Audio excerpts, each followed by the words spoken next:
ಅಯ್ಯೋ ಜೀವಣ್ಣ ಯಾಕೆ ಬಂತಿಲ್ಲಿ? ಇನ್ನೇನಾಗೈತಪ್ಪ ಶಿವನೇ. ಮಾದಪ್ಪಣ್ಣ, ನಿಮ್ಮ ತವ ಹೊಸಿ ಮಾತಾಡಬೇಕಾಗಿತ್ತು. ಮಾವ, ಇವರು ಪಿಂಕಿ ಅವರಪ್ಪ. ನಮ್ಮ ತವ ಏನು ಮಾತು ಐತೆ ಮಾದಪ್ಪಣ್ಣ, ನಿಮ್ಮಂಥವ್ರ ತವನೇ ಅಲ್ವಾ ನಮ್ಮಂಥವ್ರ ಮಾತು. ಆದರೆ ಮಾತಾಡೋಕ್ಕೂ ಮುಂಚೆ ನಿಮ್ಮ ತವ ಕ್ಷಮೆ ಕೇಳ್ಬಿಟ್ಟು ಆಮೇಲೆ ಶುರು ಮಾಡೋಣ ಅಂತ ಅಂದ್ಕೊಂಡಿದ್ದೀನಿ. ಏನಣ್ಣ, ಯಾರು ನೀವು? ಏನಾಗಬೇಕಾಗಿತ್ತು? ನಮ್ಮ ಹತ್ರ ಯಾಕೆ ಕ್ಷಮೆ ಕೇಳಬೇಕು?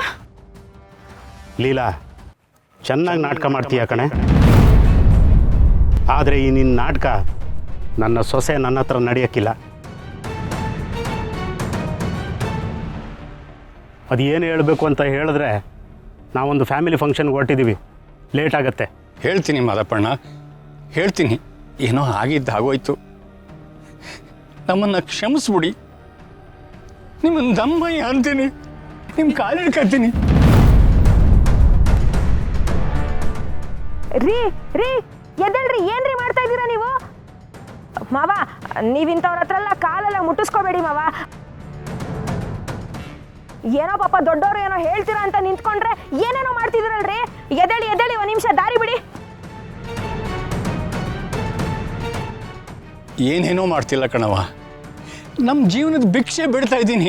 ನಾನು ನನ್ನ ಮಗಳು ಹೆಂಗೋ ಜೀವನ ಮಾಡ್ಕೊಂಡಿದ್ವಿ.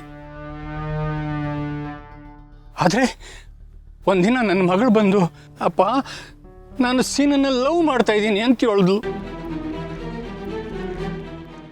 ನಾನು ಮಕ್ಕಳು ಪ್ರೀತಿ ಮಾಡ್ಕೊಳ್ಳಿ ಅಂತ ಬಿಟ್ಟುಬಿಟ್ಟೆ. ಆಮ್ಯಾಕೆ ರಶ್ಮಿ ಬಂದ್ಲು, ಇನ್ನೂ ಏನೇನೋ ಆಗೋಯ್ತು. ಆದರೆ ಇವಾಗ ನಿಮ್ಮ ಮಗನ ಭಾರನೂ ನಮ್ಮ ಮೇಲೆ ಬುದ್ದಿದೆ. ನಾನು ನನ್ನ ಮಗಳನ್ನು ಸಾಕಕ್ಕೆ ನರನೆಲ್ಲ ಹುರಿ ಮಾಡ್ಕೊಂಡು ಕಷ್ಟಪಡ್ತಾ ಇದ್ದೀನಿ. ಅಂಥದ್ರಾಗೆ ನಿಮ್ಮ ಮಗನೂ ಬಂದು ಸೇರ್ಕೊಂಡ್ರೆ ಉಸಿರಾಡೋದೇ ಕಷ್ಟ ಆಯ್ತದೆ ನನಗೆ. ನಾನು ಸಹನೆ ಯೋಚನೆ ಮಾಡಿದೆ, ಅಯ್ಯೋ ತಪ್ಪೆಲ್ಲ ನಮ್ಮ ಕಡೆಯಿಂದೇನೇ ಆಗದೆ.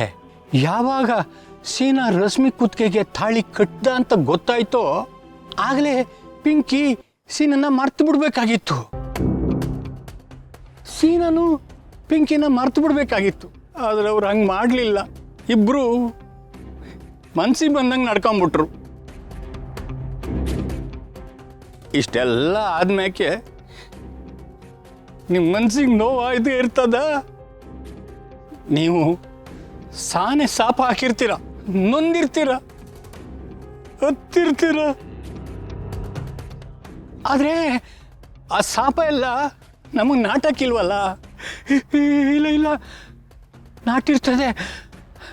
ಅದಕ್ಕೆ ಇಷ್ಟೊಂದು ಕಷ್ಟ ಆಯ್ತಾ ಇರೋದು ನನಗೆ.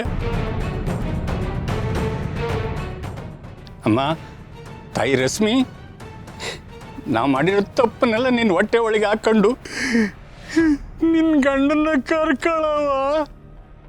ಮದಪ್ಪಣ್ಣ, ನಿನ್ನ ಕೈ ಮುಗಿದು ಕೇಳ್ಕೊತೀನಿ, ನೀನು ನಿನ್ನ ಮಗನ ಜೋಡಿ ಮಾತಾಡಿ ಅವನ್ನ ವಾಪಸ್ ಕರ್ಕೊಳ್ಳಿ.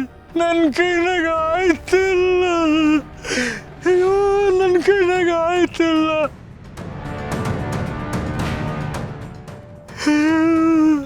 ಸರ್, ನೀವು ಯಾವ ಸೀನನ್ ಬಗ್ಗೆ ಮಾತಾಡ್ತಾ ಇದ್ದೀರಾ ಗೊತ್ತೇ ಆಗ್ತಿಲ್ವಲ್ಲ.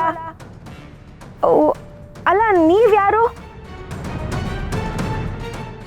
ಈ ಸೀನಾ, ಜಿಮ್ ಸೀನಾ, ಅಥವಾ ಅದೇನೋ ಶ್ರೀನಿವಾಸ ಅಂತ ಹೇಳಿದ್ರಲ್ಲ, ಆ ಹೆಸರವರು ನನಗಾಗ್ಲಿ ನಮ್ಮ ಮನೆಯವ್ರಿಗಾಗ್ಲಿ ಯಾರಿಗೂ ಪರಿಚಯನೇ ಇಲ್ವಲ್ಲ.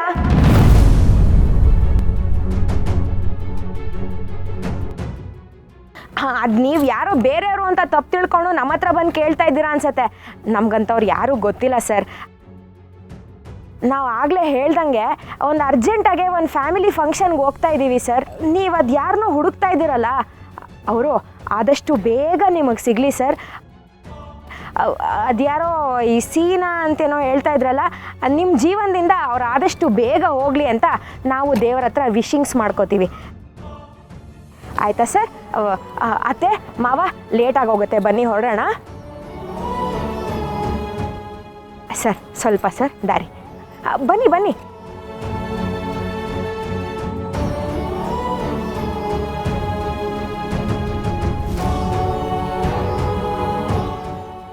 ಅಯ್ಯೋ ಶಿವನೇ, ಇದೇನಪ್ಪ ಎಲ್ಲ ತಳ್ಕೊಂಬಳ್ಕ ಆಗೋಯ್ತು. ಅಲ್ಲ, ಇವರು ಅವನ್ನ ಕರ್ಕೊತಾ ಇಲ್ಲ, ಆ ಪಿಂಕಿನೂ ಅವನ್ನ ಬಿಡ್ತಾ ಇಲ್ಲ. ಏನಪ್ಪ ಮಾಡಲಿ ನಾನು? ಅಂದಮೇಲೆ ಅವಳು ನನ್ನ ಮಗಳಲ್ವೇನ್ರಿ? ಕೆಲವೊಂದು ಕಿತ ನೀನು ನೋಡ್ತಿದ್ರೆ ಕೈ ಎತ್ತಿ ಮುಗಿಬೇಕು ಅಂತ ಅನಿಸ್ತೈತೆ. ಛೀ, ಸುಮ್ಮನೆ ರೀ, ಅದೆಲ್ಲ ಏನು ಬೇಡ. ಬನ್ರಿ. ಅತ್ತಿಗೆ, ಅಣ್ಣ. ಸೌಭಾಗ್ಯ,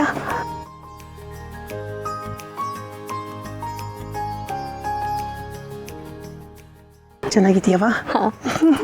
ಎಲ್ಲ ಇವಳ ತಂಗ್ಯವ, ಏನವ ಮಾಡ್ತಿರೋದು ನೀನು? ಯಾಕಣ್ಣ? ಅತ್ತಿಗೆ ನೋಡ್ತೆ, ತುಂಬ ಖುಷಿ ಆಯಿತು, ಅಪ್ಕೊಂಡೆ. ತಪ್ಪ? ಅದಕ್ಕೆ ಕೇಳ್ತಿರೋದು. ಹಿಂದೆ ಎಲ್ಲ ಅಣ್ಣಯ್ಯ ಅಣ್ಣಯ್ಯ ಅಂತ ನಾನು ಹಿಂದ್ಗಡೆನೇ ಬರ್ತಿದ್ದೆ. ಅದಕ್ಕೆ ಬಂದ ತಕ್ಷಣ ಅದಕ್ಕೆ ಸೆರ್ಗಿಟ್ಕೊಂಡಿದ್ಯಾ? ನನಗೆ ಕೋಪ ಬರೋಕ್ಕಿಲ್ವೇ? ಅಯ್ಯಯ್ಯೋ, ತಪ್ಪಾಯ್ತಣ್ಣ, ನೀನೇನು ಅಂದ್ಕೋಬೇಡ. ಇಷ್ಟಕ್ಕೆಲ್ಲ ಯಾರು ಕ್ಷಮೆ ಕೇಳ್ತಾರೆ? ಅದೆಲ್ಲ ಏನು ಬೇಡ. ಇಲ್ಲ ಅತ್ತಿಗೆ, ಇದು ನೀನೇ ಹೇಳ್ಕೊಟ್ಟು ಬುದ್ಧಿ. ನಾವೇನಾದರೂ ತಪ್ಪು ಮಾಡಿದ್ರೆ ಕ್ಷಮೆ ಕೇಳಬೇಕು ಅಂತ ನೀನೇ ಹೇಳ್ಕೊಟ್ಟಿರೋದು. ಅದಕ್ಕೆ ಕ್ಷಮೆ ಕೇಳ್ತಾ ಇದ್ದೀನಿ, ಕ್ಷಮಿಸ್ಬಿಡೋಣ. ಆದರೆ ಒಂದು ನಿಜ ಹೇಳ್ತೀನಿ, ನನಗೆ ನಿನಗಿಂತ ಅತ್ತಿಗೆ ಕಂಡ್ರೆ ಜಾಸ್ತಿ ಇಷ್ಟ. ನಿನ್ನ ನೋಡಿ ಅತ್ತಿಗೆ. ರೀ ಬಿಡ್ರಿ, ಮಗಿಗೆ ಕಿವಿ ನೋಯ್ತದೆ. ಅತ್ತಿಗೆ, ಮೊಮ್ಮಕ್ಕಳು ಆಡಿಸ್ಬೇಕಾಗಿರೋ ವಯಸ್ಸಿನಲ್ಲಿ ನನ್ನ ಮಗ ಅಂತ ಕರೆದ್ಬಿಟ್ಟೆ ಅಲ್ಲ. ಈ ಸೌಭಾಗ್ಯಕ್ಕೆ ಸಿಕ್ಕಿದ್ದು ನನ್ನ ಸೌಭಾಗ್ಯ ಅತ್ತಿಗೆ.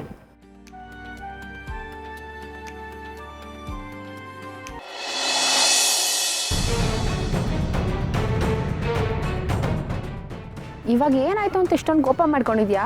ನನ್ನ ಮೇಲೆ ನನಗೆ ಕೋಪ ಬೇಬಿ. ನನ್ನ ಮುಖ ನನಗೆ ನೋಡ್ಕೊಳಕ್ಕಾಯ್ತಿಲ್ಲ. ಆಗೋದೆಲ್ಲ ಆಗೋಗಿದೆ, ಇವಾಗ ಸೇಫಾಗಿ ಬಂದಿದೆ ತಾನೇ, ಬಿಡು. ಅದೇ ಅದೇ ಅದೇ ನನಗೆ ಉರಿತಾ ಇರೋದು. ಬೇಕಾರೆ ಮಾರಿಗುಡಿಲಿ ಓಡಾಡೋ 10ನೇ ಕ್ಲಾಸ್ ಐಕ್ಳು ನನಗೆ ಜೀವದಾನ ಮಾಡಿಬಿಟ್ಟಿದ್ರು ಸುಮ್ಮನೆ ಆಯ್ತಿದ್ದೆ. ಆದರೆ ನನಗೆ ಜೀವದಾನ ಮಾಡಿದ್ದು ಆ ಶಿವಣ್ಣ ಅಲ್ಲಿಂದ ಹೋಗ್ಬೇಕಾರೆ ನನ್ನ ಕಡೆ ನೋಡ್ಕೊಂಡು ಒಂದು ನಗು ಕೊಟ್ಟ ಬೇಬಿ. ಆ ಲುಕ್ಕಲ್ಲೇ ಎಲ್ಲ ಅರ್ಥನೂ ಇತ್ತು. ಅಂದ್ರೆ